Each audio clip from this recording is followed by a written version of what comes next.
श्री स्वामी समर्थ. जय जय स्वामी समर्थ. प्रेमळ भक्तांनो, आज आपण या व्हिडिओमध्ये संकष्ट चतुर्थी व्रताचं फळ काय मिळतं, यामागे काय कथा आहे, याबद्दल आपण सविस्तर पाहणार आहोत. व्हिडिओ स्किप न करता हा व्हिडिओ शेवटपर्यंत पहा. एकदा श्री गणेश आपल्या लाडक्या उंदरावर बसून वेगाने जात होते. काही गडबडीत उंदराचा तोल गेला आणि गणराया खाली घसरले. ते दृश्य पाहून आकाशातील चंद्र उपहासाने हसू लागला. चंद्राचा हा अवमानकारक हास्य पाहून गणपतींना अत्यंत राग आला. त्यांनी संतापून चंद्राला शाप दिला, आजपासून तुझे मुख कोणी पाहणार नाही आणि जर कोणी तुझे दर्शन केले तर त्यांच्यावर खोटाळ येईल.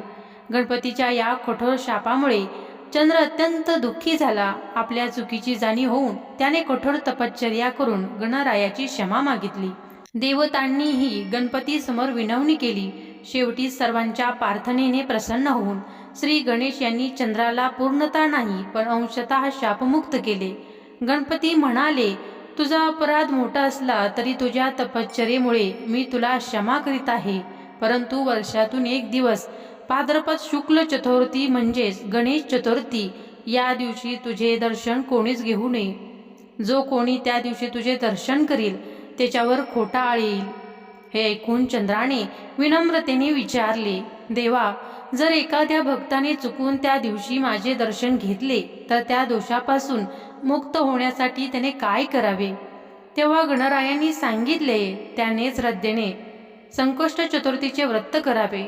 या व्रताच्या पुण्याईमुळे त्याच्यावर आलेले खोटाळ दूर होईल. पुराणांमध्ये अशी कथा सांगितली जाते की श्रीकृष्ण यांच्यावर स्वयंतक मणी चोरल्याचा जो खोटा आरोप झाला तो हाच चंद्रदर्शनाचा परिणाम होता. परंतु संकष्टी चतुर्थीच्या व्रताच्या प्रभावामुळे तो आळ दूर झाला.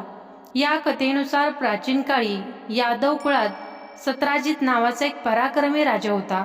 त्याने 100 वर्ष सूर्यदेवाची कठोर उपासना केली. त्यांच्या भक्तीने प्रसन्न होऊन सूर्यदेव यांनी त्याला दिव्य स्वयंतक मणी प्रदान केला. हा मणी इतका तेजस्वी होता की तो जणू दुसरा सूर्यच भासत असे. त्या मण्याच्या प्रभावामुळे सत्राजिताला दररोज प्रचंड प्रमाणात सोने प्राप्त होत असे.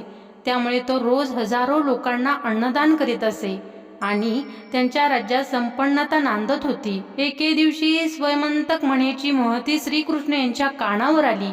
त्यांनी सत्राजिताकडे हा मणी राज्याच्या हितासाठी देण्याची विनंती केली, पण सत्राजिताने तो देण्यास नकार दिला. काही दिवसांनी सत्राजिताचा भाऊ प्रसेन हा स्वयंतक मणी घालून शिकारीसाठी अरण्यात गेला.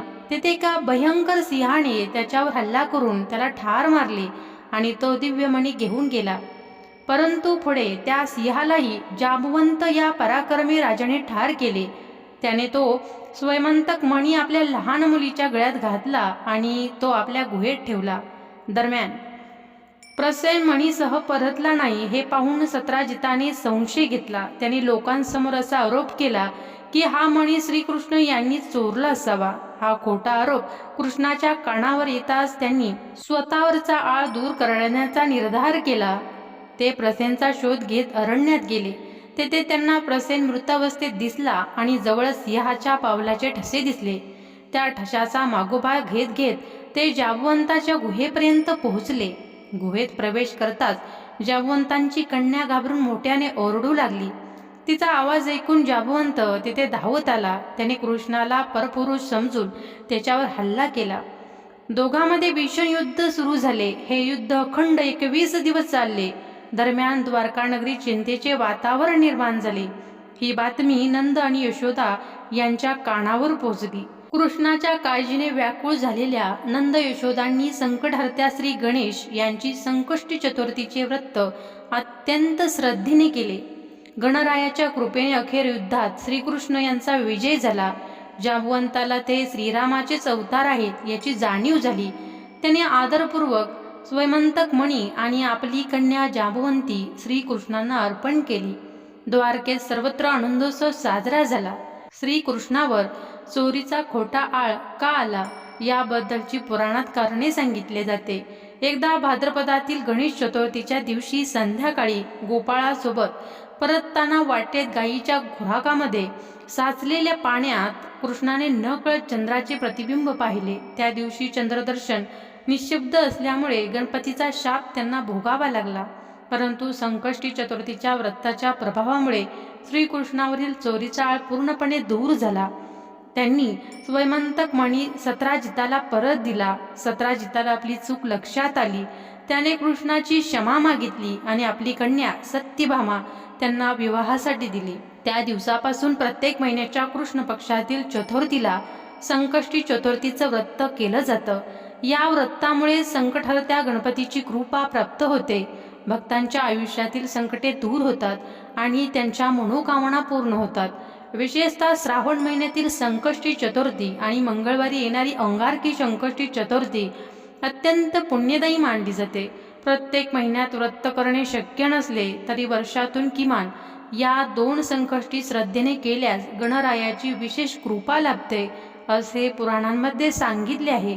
वक्रतुंड महाकाय सूर्यकोटी समप्रभ निर्विघ्नं कुरु मे देव सर्व कार्येषु सर्वदा अशी प्रार्थना करून भक्त गणरायाच्या चरणी आपली सर्व संकटे अर्पण करतात.